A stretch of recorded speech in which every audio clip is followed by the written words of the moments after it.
Have you ever wondered what it really means to be a hero? We hear about them all the time, whether it's in the movies, books, or even the news.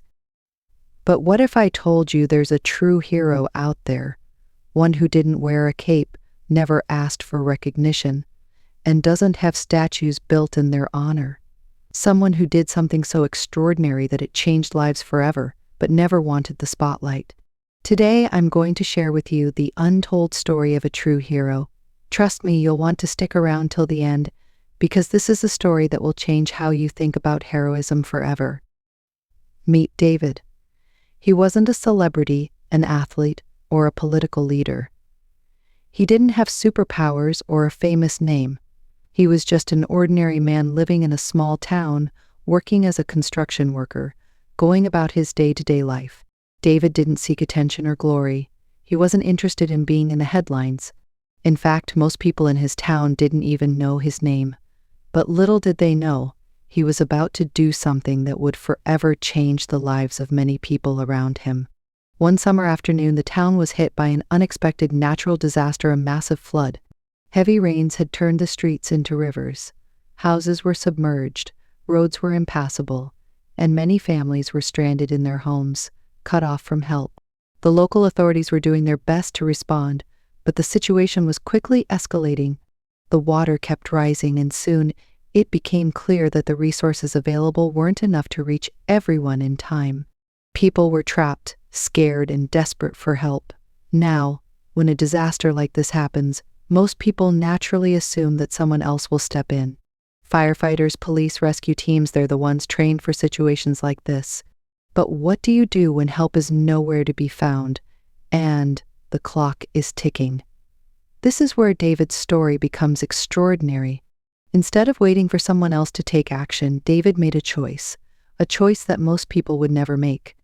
He didn't have a boat, a helicopter, or any professional gear. All he had was his old, beat-up pickup truck, but he knew it was better than nothing. Without hesitation, David drove into the rising floodwaters. He knew it was dangerous, but he also knew there were people out there who had no other option. They needed someone to act fast. David's truck was the first to reach the flood-stricken neighborhoods. He picked up families, elderly people, and children who had nowhere else to turn. The water was deep, and the currents were strong, but David didn't hesitate. His only focus was getting people to safety. It wasn't about the danger he was in or the fact that his truck could get stuck or damaged. It was about the lives he could save. As David made his way through the streets, he didn't just take people to safety, he also helped people who were injured, provided first aid, and made sure that those who couldn't walk or were too weak to move were carefully lifted into his truck. For hours he did this, constantly driving through the floodwaters, never stopping, never asking for anything in return. In total, he rescued dozens of people who would have otherwise been trapped in their homes, with no one to help them. And David did it all without seeking any recognition. By the time the authorities finally arrived with proper rescue teams, the situation had already improved, thanks to David's efforts. The floodwaters were still high, and the damage was significant, but many people were safe, and many lives had been saved because of one man's courage and selflessness. Yet, when the news reporters came to cover the disaster and interview the people who had been rescued, no one mentioned David. The families he saved couldn't even remember his name. They only remembered the man who came to help them when no one else could. David didn't want the credit. He didn't need it. When people asked him later why he had risked his own life to help when no one else would, he simply shrugged and said, "I just did what needed to be done." And that, right there, is what makes David a true hero. It wasn't about recognition. It wasn't about glory. It was about doing what was right in the face of danger without hesitation and without asking for anything in return. The story of David is a reminder that heroes don't always fit the mold we expect. You don't have to be famous, powerful, or wealthy to be a hero. Sometimes being a hero means making the choice when it matters most. It means standing up, even when no one else is around to see it. It means acting out of kindness, compassion, and a deep sense of duty to others. David didn't set out to be a hero. He was just a regular guy who saw a need and did what he could to help. In the weeks following the flood, the town came together to rebuild, and people slowly returned to their homes.